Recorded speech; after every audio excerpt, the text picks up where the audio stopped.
गुरु का अष्टम भाव पर आना ही अपने आप में एक ऐसा दावा है कि आपके विपत्तियों, परेशानियों और चुनौतियों का साम्राज्य समाप्त होने वाला है। तो क्या अभी देवगुरु बृहस्पति अस्त अवस्था में आकर उसी बात को कायम रखेंगे, अन्यथा होगा क्या? इसी बात को हम जानने और समझने वाले हैं। तुला राशि के एक ऐसे ग्रह बनते हैं देवगुरु बृहस्पति, जो इनके पराक्रमेश बनते हैं। पराक्रम के मालिक होकर के ये जब अष्टम भाव पर जा रहे हैं, तो अभी अभी आपने सुना होगा कि 1 तारीख को ही तो इनका आगमन हुआ था। अब 1 तारीख को आगमन होने के साथ ही ये क्या 6 दिन बाद ही ये समाचार सुनने को मिल रहा है कि ये अस्त अवस्था में आ गए। तो इसका मतलब क्या भाग्य साथ नहीं देगा या होगा क्या? तो समझिएगा, बारीकियों को बता दें आपको, बहुत सकारात्मक होकर के इस वीडियो को पूरा जरूर देखिएगा, ताकि आप स्वयं समझ पाएं कि इस अस्त अवस्था के द्वारा कौन से प्रभाव मिलने वाले हैं, कौन सी सावधानियां रखने वाली हैं और कौन से उपाय के माध्यम से हम इसे सर्वश्रेष्ठ बना सकते हैं। सबसे पहले प्रारंभ करते हैं उस भगवान देवगुरु बृहस्पति से जो आपके अष्टम भाव पर समाहित हैं।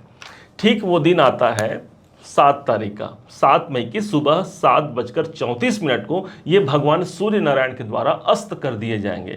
अब बता दें आपको कि आपके मन में ये डाउट आ रहा होगा कि भाई ये अस्त होता क्या है और किस स्थिति पे देवगुरु बृहस्पति अस्त हो रहे हैं।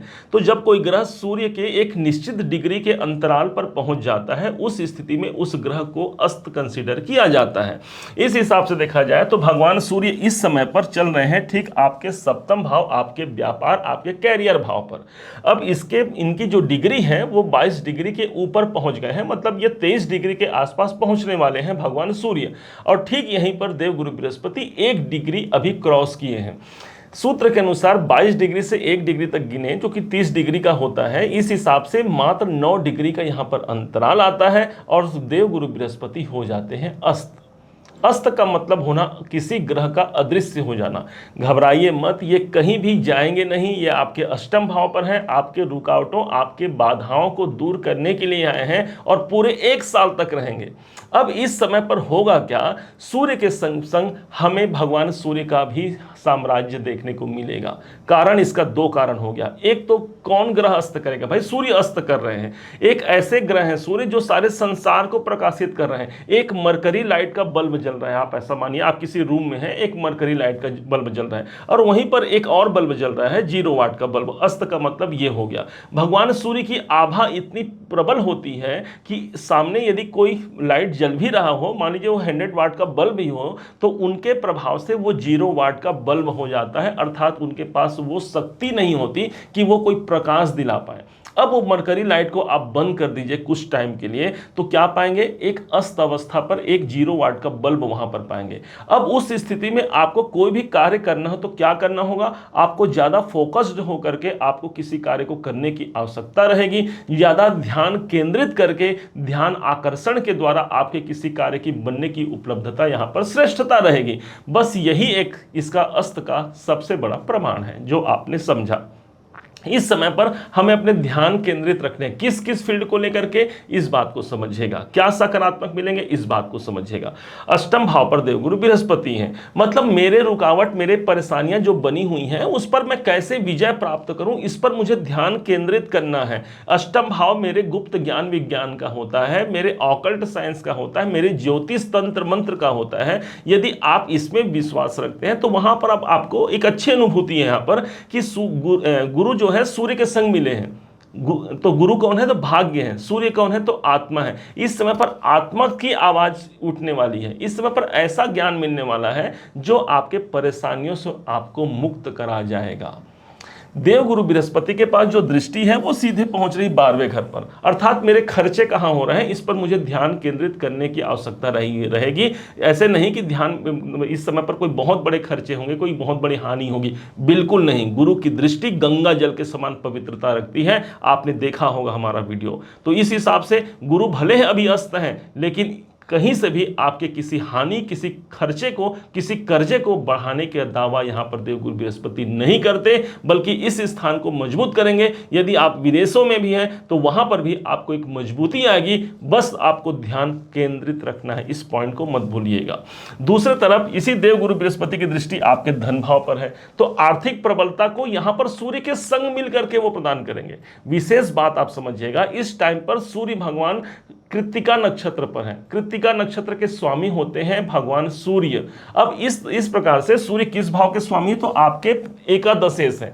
तो मुझे गुरु के द्वारा एकादश भाव का रिजल्ट मिल रहा है इस टाइम पर, अर्थात ये समय ऐसा होगा जहां पर मेरे लाभ बढ़ सकते हैं, मेरे इनकम बढ़ सकते हैं, मेरे अच्छे खर्चे जो कहीं पर मुझे हो रहे हैं उस बुरे खर्चे पर मुझे रुकावट होकर के कोई अच्छे कार्य पर मैं खर्चा करूंगा। अब इसी खर्चे को यदि समझते हैं तो गुरु की एक दृष्टि पड़ रही है, इनकी नवम दृष्टि, जो सीधे धन भाव पर है। यदि मुझे खर्च होने हैं तो उस स्थान पर मुझे ध्यान केंद्रित रखना है, कहां खर्च हो रहा है, बाकी धन भाव पर उस धन की परिपूर्णता करा जाएंगे। भाई धन होगा तभी तो आप खर्च करेंगे, अर्थात धन की परिपूर्णता के लिए देवगुरु बृहस्पति की दृष्टि गंगा जल के समान पवित्रता रखते हुए, ठीक है, सप्तम दृष्टि से आपके द्वितीय भाव को तो देख ही रहे हैं ना। अब ये तो हो गया इनका प्रभाव जो ये अभी अस्त अवस्था में आपको प्रदान करेंगे। अब क्या नहीं करना है, इस पर ध्यान केंद्रित करेंगे। शास्त्र कहता है कि कोई भी एक ऐसा कार्य नहीं करना है जिस टाइम पर हमारे 16 संस्कार इस समय पर वर्जित होंगे। मात्र यही एक विशेष आपको ध्यान रखने की आवश्यकता रहेगी। 16 संस्कारों में गृह प्रवेश नहीं करना है, उपनयन, मुंडन इत्यादि का कार्य नहीं करना है, कोई गृह प्रवेश नहीं होना है इस समय पर। और इसी कारण से आप देखेंगे कि पंचांग में आपको मुहूर्त भी नहीं मिलेंगे। और माना जाता है कि किसी मांगलिक कार्य के लिए देवगुरु बृहस्पति का उदित होना बहुत आवश्यक है, और शुक्र का भी उदित होना आवश्यक है। तो शुक्र भी इस टाइम पर, वर्तमान समय पर, वो भी अस्त अवस्था में चल रहे हैं, और इसे ही कहा जाता है तारा डूबना। आपने एक शब्द सुना होगा, तारा डूब गया, भाई गुरु डूब गया, शुक्र अस्त हो गया। तो यही है इनका अस्त अवस्था पर होना। तो ये कोई मांगलिक कार्य है, कोई नवीन कार्य है, कोई भूमि की रजिस्ट्री कराना है, आपको रुक जाना है। पूरे के पूरे 7 तारीख का वो समय होगा। 2 तारीख को तो देवगुरु बृहस्पति उदित हो जाएंगे, और 7 तारीख तक भगवान शुक्राचार्य जी भी अस्त अवस्था में रहेंगे।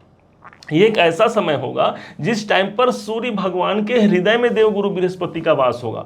भाई गुरु को अपने आहोश में ले लेंगे भगवान सूर्य, तभी तो अस्त हो रहे हैं ना, अर्थात सूर्य के हृदय में देवगुरु बृहस्पति का वास होगा। एक ऐसा समय होगा जिस समय पर मेरी अंतरात्मा की आवाज मुझे सुनाई पड़ेगी, और उसके माध्यम से मेरे कार्य बनेंगे। उपाय के रूप में क्या करना है, देवगुरु बृहस्पति को पाना है यदि, तो हम हमेशा बोलते हैं कि मंदिरों में देवगुरु बृहस्पति का वास होता है, कोई धर्म के स्थानों पर देवगुरु बृहस्पति का वास होता है, तीर्थ स्थानों पर देवगुरु बृहस्पति का वास होता है। और कई जगह आपने सुना होगा कि भगवान हमारे ही अंदर बैठे हुए हैं, बसा हुआ भगवान सबके मन मंदिर में। अर्थात ये एक समय ऐसा है कि आत्मा अर्थात सूर्य के ऊपर ज्ञान अर्थात देवगुरु बृहस्पति बैठे हैं, आत्मज्ञान की वृद्धि हो सकती है।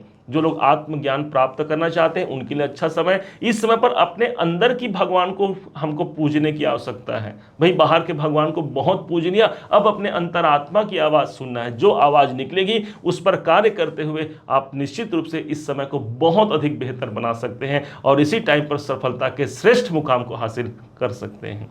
उम्मीद है आप सबने इसे समझा है, आप सबने इसे जाना है। यदि आपने इसे समझा है, जाना है, मेरे समझाने का प्रयास यदि आपको सार्थक लगा हो, मेरे समझाने का तरीका यदि आपको सार्थक लगा हो, तो हर बार की भांति इस बार भी अपना प्यार भरा लाइक और कमेंट करना कभी मत भूलिएगा। और हाँ, यदि अभी तक आपने चैनल को सब्सक्राइब नहीं किया है, सब्सक्राइब जरूर कीजिएगा। पुनः एक बार फिर आप सभी का दिवस बहुत मंगलमय हो, इन्हीं शुभकामनाओं के साथ। जय श्री राम।